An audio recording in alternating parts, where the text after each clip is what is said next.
마가복음 14장 66절에서 72절 말씀. 베드로가 안마당 아래쪽에 있는데 대제사장의 여자 종들 가운데 하나가 온다. 베드로가 몸을 녹이고 있는 것을 보고 그를 빤히 들여다보았다. 그리고 말한다. 당신도 역시 그 나사렛 예수와 함께 있었어요. 베드로는 아니라고 하면서 말했다. 당신이 무슨 말을 하는지 알지도 못하겠고 아예 이해하지도 못하겠네요. 그러고는 밖으로 나가서 바깥 마당에 있었다. 그러자 닭이 울었다. 그 여자 종이 베드로를 보고서 곁에 서 있던 사람들에게 다시 말하기 시작했다. 이 사람은 그들과 한 통속입니다. 베드로가 다시금 아니라고 잡아댔다.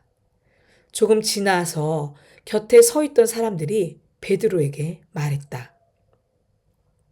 당신은 그들과 한 통속인 것이 확실해요. 당신도 갈릴레아 사람이니까요. 베드로가 저주하고 맹세하기 시작했다. 당신네가 말하는 이 사람을 나는 알지 못합니다. 그러자 곧바로 두 번째로 닭이 울었다.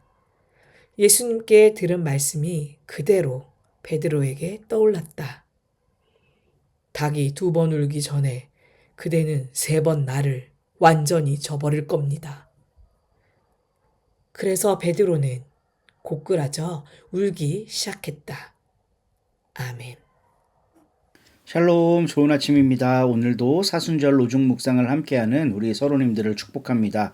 오늘은 사순절 28째 날이고요. 마가복음 85번째 묵상 시간입니다. 회심의 첫 진동이라는 주제로 베드로가 예수님을 배신하고 나서 예수님이 말씀하신 대로 되자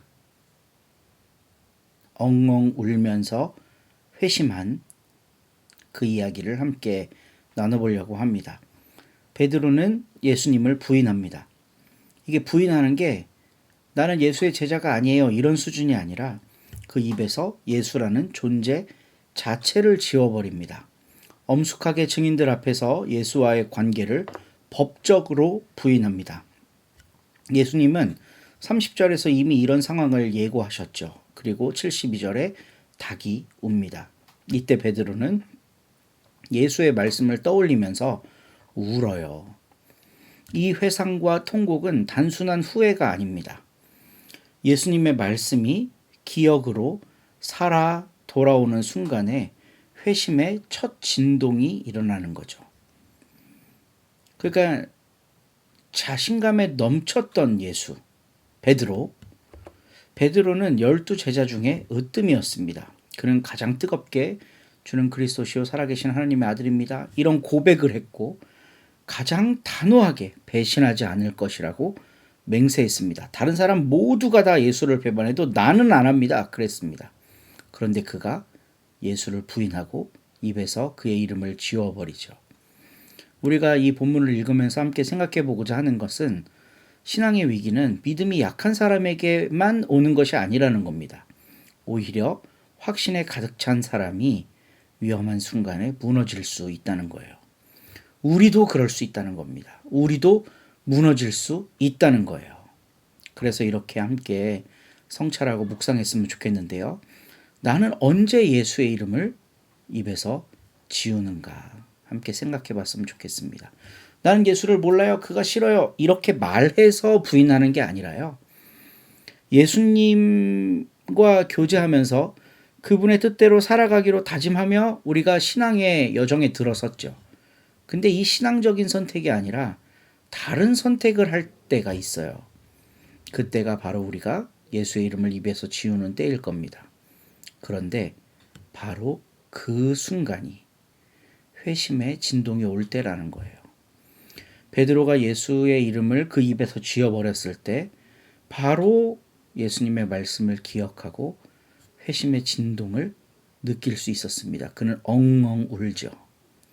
그러니까 결국은요, 우리가 회심의 진동, 어떤 영적인 울림을 경험할 때라는 거는 내가 영적으로 가장 고양되어 있을 때가 아니라 가장 밑바닥에 있을 때라는 거예요.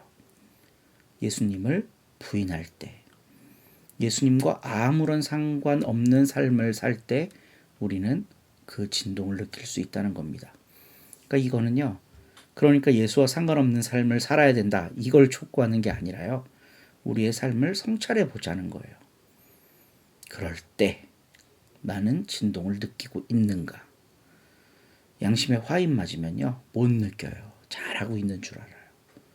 그런데 베드로에게서 우리가 보다시피 그는 격렬하게 예수를 배신하지 않을 거라고 이야기했다가 예수님의 말씀대로 배신했죠. 근데 그 다음 그는 회개의 눈물을 흘렸다는 겁니다. 우리는 어떤 포인트에서 눈물을 흘리고 있는가? 함께 고민하며 묵상하고 이 사순절 기간에 하나님 앞에 나아가는, 예수님을 묵상하는 우리 서로님들 되시기를 축복합니다. 좋은 하루 되세요.